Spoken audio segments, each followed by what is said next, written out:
북한의 미사일 도발이 이어지면서 국제사회의 대북 제재 국면이 계속되고 있습니다. 남북 당국 간 교류가 막혀 있는 상황에서 민간 교류를 통해 대화의 물꼬를 터야 한다는 주장이 힘을 얻고 있습니다. 이런 가운데 조계종 총무원장 자승 스님이 조명균 통일부 장관과 만나 남북 교류에 대한 의견을 교환하고 지속 가능한 통일 정책 필요성에 공감했습니다. 신두식 기자가 보도합니다. 문재인 대통령이 지난 6일 베를린 구상을 제시한 데 이어 그 후속 조치로 정부가 지난 17일 남북 군사당국 회담과 적십자 회담을 제안했습니다. 이는 한반도 긴장 완화와 이산가족 현안을 풀기 위한 정부의 의지를 담은 제의였습니다. 하지만 미온적인 북한의 반응 속에 남북 당국 간 교류가 언제 재개될지는 불투명한 상태입니다. 이런 상황에서 조계종 총무원장 자승 스님과 조명균 통일부 장관의 회동은 민간 교류의 중요성과 지속 가능한 통일 정책 필요성에 공감하는 자리였습니다. 자승 스님은 회동에서 조계종의 통일 3대 원칙을 설명했습니다. 우리 종단은 이미 통일에 대해서 3대 원칙을 기본으로 두 개는 갖고 있습니다.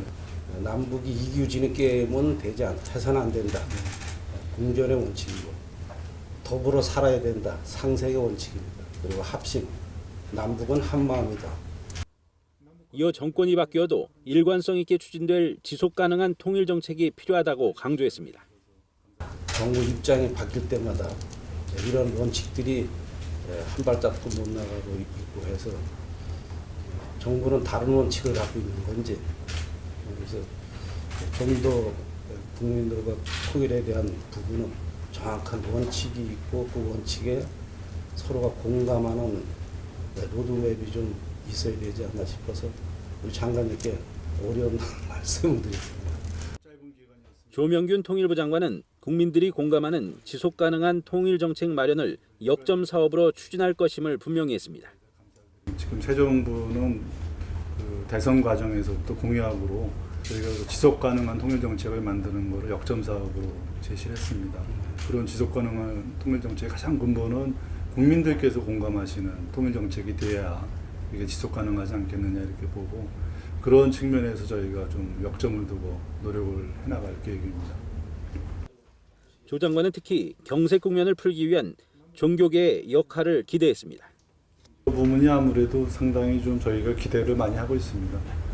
그런 물줄기를 좀 트는데 그동안 쭉 해온 걸 보면 역시 종교 분야가 또 오랫동안 해온 경험도 있고, 그래서 저희가 볼 때는 좀 함께 저희 정부도 합니다만 종교 쪽에서도 함께 같이 풀어나가는 큰 힘이 될 것 같습니다.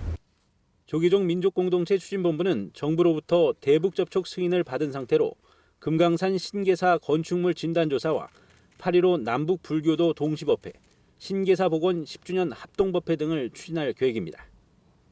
금강산 신계사 복원 10주년 불사 등을 준비하고 있는 불교계가 남북 교류에 어떤 역할을 할지 주목됩니다. BBS 뉴스 신두식입니다.